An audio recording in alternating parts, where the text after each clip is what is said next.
Halo kawan-kawan Borangan, welcome back with me Sam. Siap menghibur kalian hari ini. How are you today kalian? Semoga sehat-sehat dan bahagia selalu. Tanpa berlama-lama, langsung saja. Inilah Snowpiercer Season 3 episode 1. Kalau kamu suka channel ini, jangan lupa pencet subscribe-nya ya teman. Let's go. Season 3 ini berlatar waktu 6 bulan kemudian. Ternyata Head Snow masih belum terhubung kembali dengan badan Snowpiercer. Ya, badan Snowpiercer kini dibawa dan ditarik oleh Big Alice dan berjalan dengan lamban. Setelah terpisah dari kepala kereta Snowpiercer, badan Snowpiercer menjadi kekurangan daya listrik.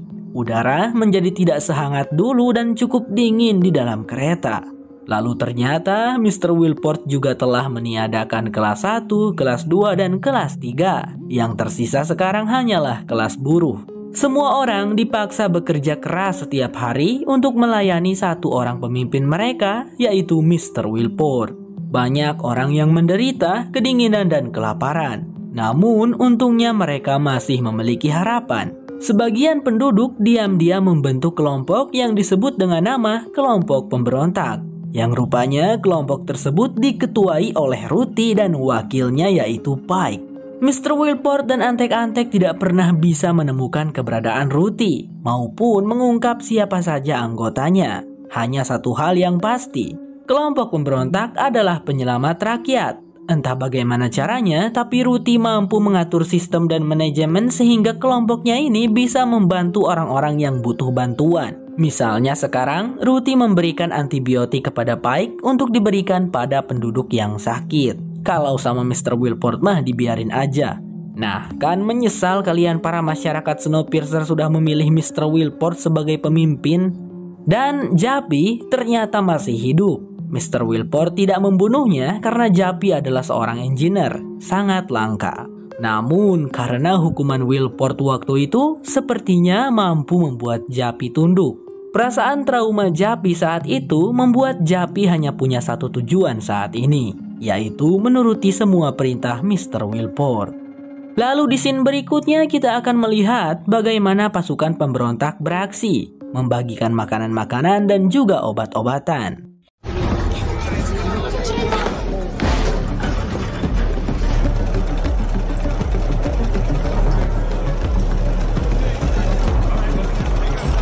Pike terlihat menemui seorang wanita bernama Tyson. Tyson bukanlah anggota pemberontak, tapi dia telah membantu pasukan pemberontak. Jadi, Pike memberikan Tyson hadiah berupa token pemandian air panas. Sedikit informasi guys, saat ini pipa air di Snowpiercer membeku. Jadi sekarang air adalah sesuatu yang cukup langka karena hanya ada di Big Alice. Dan ya, Tyson ini dulu termasuk salah satu kelompok pendukung Wilport ya guys ya. Tak lama kemudian, tampak Zarah datang ke ruang engine Big Alice menemui Wilport sambil membawakan laporan penting tentang hasil panen mereka yang kembali berkurang sekitar 6% dan itu dipastikan ulah kelompok pemberontak yang mencuri dan membagikannya pada para warga. Kemudian Zarah juga melapor tentang gerbong kelas 2 yang mulai terasa dingin. Daya listrik dari Big Alice tidak cukup untuk mendayai seluruh gerbong Snowpiercer. Bahkan sekarang gerbong kelas 1 sudah tidak terpakai karena sangat dingin di sana.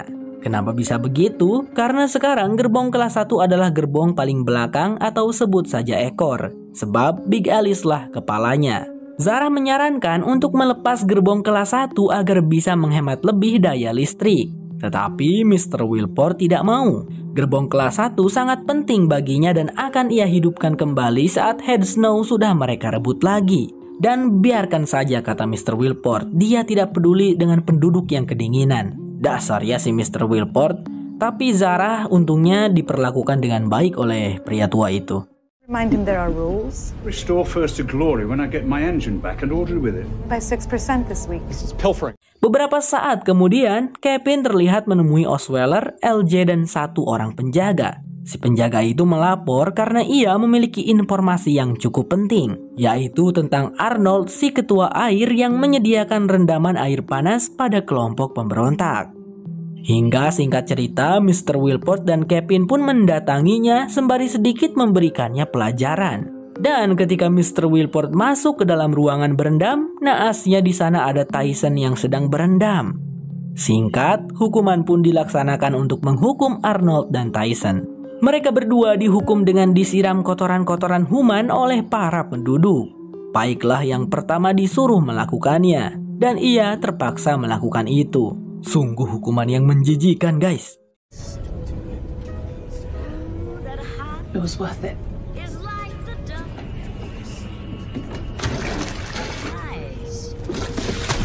Beberapa saat kemudian, Pike terlihat buru-buru menemui Ruthie di tempat persembunyian mereka. Ruthie harus pindah karena Arnold si ketua akhir membocorkan tempat persembunyian mereka itu. Untungnya karena semua direncanakan dengan matang dari jauh-jauh hari, upaya pelarian itu bisa dilakukan dengan lancar.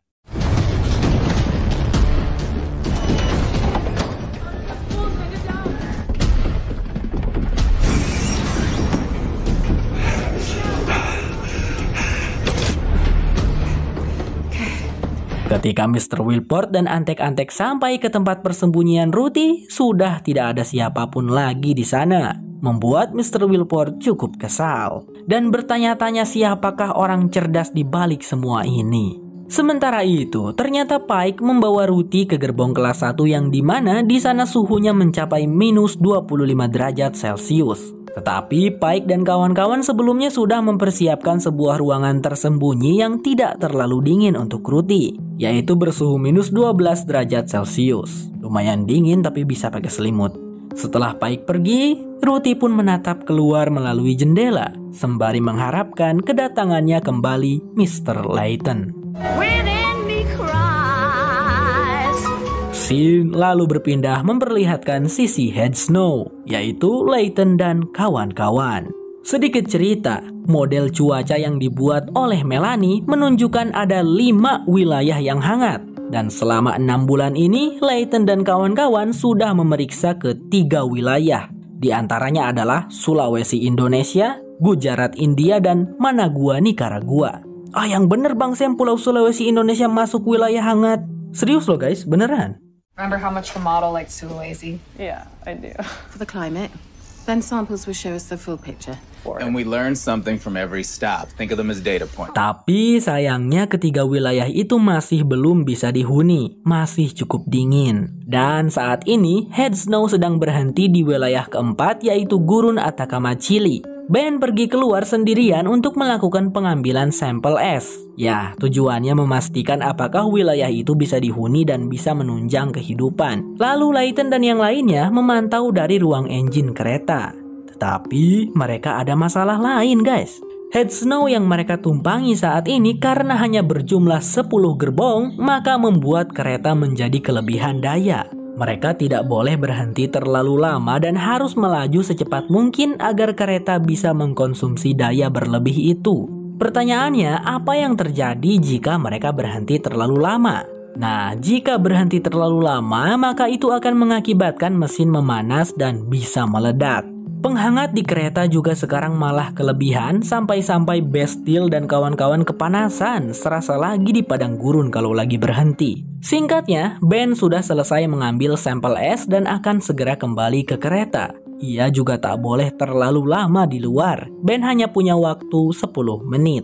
Namun ketika sedang berjalan, tiba-tiba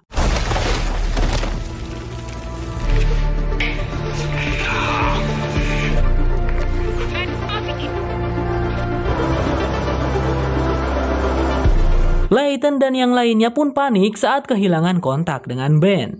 Oh iya, saya juga harus kasih tahu kalau di Head Snow hanya ada beberapa orang saja. Layton, Josie, Ben, Alexandra, Bastille, Audrey yang dikurung, penduduk kelas 1 bernama Martin, dan Sykes yang kini sepertinya sudah berpihak pada Layton.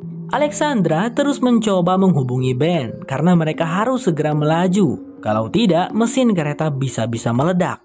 Layton pun mengusulkan rencana. Dirinya dan Josie akan pergi keluar untuk mencari dan menolong Ben, sementara Alexandra majukan kereta lalu menjemput mereka lagi dalam 25 menit. Karena kostum penghangat hanya bisa bertahan selama 30 menit saja di luar. Setelah sepakat, Layton dan Josie pun segera bersiap. Guess So we just all go down with her, eh? Respect the chain of command. Chain of command. Dan di saat yang sama, tiba-tiba mesin kereta berasap karena mulai terbakar. Alexandra langsung menyuruh Bastille untuk mengambil alih kemudi. Sementara dirinya akan mengatasi kebakaran mesin itu dan berusaha memperbaikinya. Meskipun Bastille ragu-ragu, tapi tidak ada siapapun lagi yang bisa membantu. Dan karena Bastille sama sekali belum berpengalaman, Alexandra harus memberikan petunjuk pada Bastille sambil memperbaiki mesin. Ketika Josie dan Layton sudah keluar dari kereta, Bastille pun mulai memajukan kereta, tentunya dengan aba-aba dari Alexandra.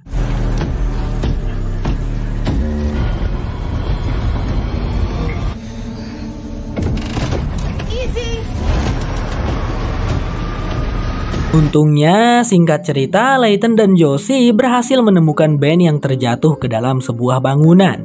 Ben juga terlihat baru sadarkan diri. Ben pun memberitahu bahwa kostum penghangatnya cuma punya waktu 8 menit lagi. Jadi, tanpa berlama-lama, Layton dan Josie segera membuat alat penggerek. Di Head Snow, Martin memberitahu Audrey bahwa ketika mereka melaju, ada 2 orang yang keluar, Layton dan Josie, yang berarti menandakan jika di ruang engine sekarang hanya ada Alexandra dan Bastille. Audrey pun langsung menyuruh Martin untuk segera mengeluarkannya dari dalam sel. Lalu mereka berdua mengajak Sykes untuk ikut serta dalam rencana melumpuhkan Bastille dan Alexandra. Namun, Sykes memilih untuk tidak ikut-ikutan. "Terserah kalian saja," ucapnya Sykes. Lalu di ruang engine, Alexandra menyuruh Bastille untuk bertukar tempat dengannya karena Alex harus melakukan operasi pendinginan mesin yang cukup rumit. Dan ia meminta Bastille untuk menyambungkan kabel-kabel di bawah. Namun beberapa saat kemudian, tiba-tiba saja Audrey datang sambil menendang penutup mesin sehingga Bastille pingsan dibuatnya di bawah sana. Alexandra yang melihat kedatangan Audrey itu berkata, "Ada, seharusnya mereka mengurungmu di ruang daging." Audrey pun duduk santai di sebelah Alexandra sambil mengatakan, "Sekarang mari kita membahas cara pulang ke ayah," ucapnya sambil menodongkan senjata sengat listrik. Di saat yang sama, Josie dan Layton sudah selesai membuat alat penggerek. Layton pun harus turun ke bawah menjemput Ben karena Ben mengalami cedera di dadanya, membuat Ben kesakitan dan tidak bisa berdiri. Setelah sampai di bawah sana, Layton segera membagikan penghangat kostumnya pada Ben agar kostum penghangat Ben bisa bertahan lebih lama. Ben pun diangkat ke atas menggunakan alat penggerek tersebut. Sesampainya di atas, Layton menyuruh Josie untuk pergi duluan bersama Ben dan ia akan menyusul. Karena Ben kondisinya sudah melemah, harus segera dibawa. Dan ketika Layton hendak naik, dirinya malah melihat sesuatu cahaya merah di dalam bangunan itu. Tepatnya di ruangan sebelah. Layton mengecek dulu waktu kostumnya yang tersisa 7 menit karena sudah berbagi dengan Ben. Dirasa mungkin masih sempat, Layton pun memeriksa ruangan sebelah yang ternyata cahaya merah itu berasal dari reaktor nuklir yang masih menyala. Koreksi kalau salah ya guys, saya kurang paham woy. Apakah ada orang di sini? Layton mencoba memanggil-manggil.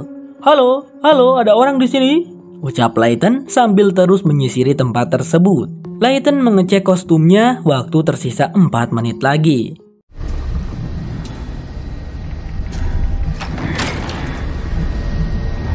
Hello? Singkatnya, pria itu sampai di sebuah ruangan. Cukup terkejut Layton melihat ruangan itu yang seperti ada tanda-tanda kehidupan di sana. Dan tiba-tiba saja, seseorang berkostum menyerang Layton. Terjadilah pergelutan antara Layton dengan orang misterius itu. Dan meskipun cukup kesusahan, tapi Bang Layton berhasil melumpuhkan orang misterius itu sampai pingsan. Namun bersamaan dengan itu, kostumnya Layton kehabisan waktu dan penghangatnya mulai habis. Josie di luar sana yang sedang menarik Ben terlihat panik karena Layton belum juga menyusul dan sama sekali tidak menjawab panggilan darinya. Lalu scene pun berfokus pada Bastille yang baru saja tersadar dari pingsannya. Wanita itu berusaha menendang dan membuka penutup mesin namun tidak bisa. Karena si Martin ada di sana berdiri tepat di atas penutupnya. Tetapi Bastille tidak kehabisan akal dan langsung mencari jalan lain.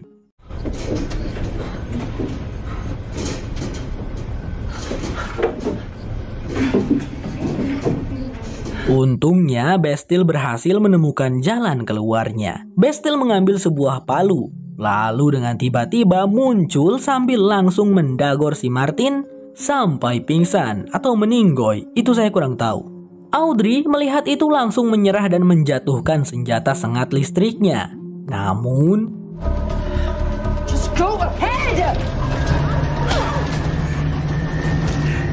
setelah itu Alexandra pun menghentikan kereta lalu memundurkannya untuk menjemput rekan-rekan mereka di belakang. Layton, suhu kostumnya sekarang mencapai minus 38 derajat Celcius. Layton tampak kewalahan dan hampir tak sadarkan diri. Namun pria itu terus berusaha bertahan. Untungnya, ia juga masih sempat mengambil charger yang ada di ruangan itu dan mencharging kostumnya. Di sela-sela sisa kesadarannya, Layton mendapatkan sebuah penglihatan atau mungkin mimpi. Ia melihat sebuah wilayah tanah yang sudah tidak membeku dan di sana terdapat sebuah pohon besar yang unik. Singkat cerita, Josie dan Ben sudah naik ke kereta. Namun Layton masih belum kunjung menyusul, membuat Josie benar-benar khawatir dan hampir saja Josie akan kembali keluar. Namun untungnya dari kejauhan terlihat Layton yang datang. Tapi sepertinya dia membawa seseorang. Snowpiercer bersambung. Kalau kamu suka video ini jangan lupa pencet like-nya ya.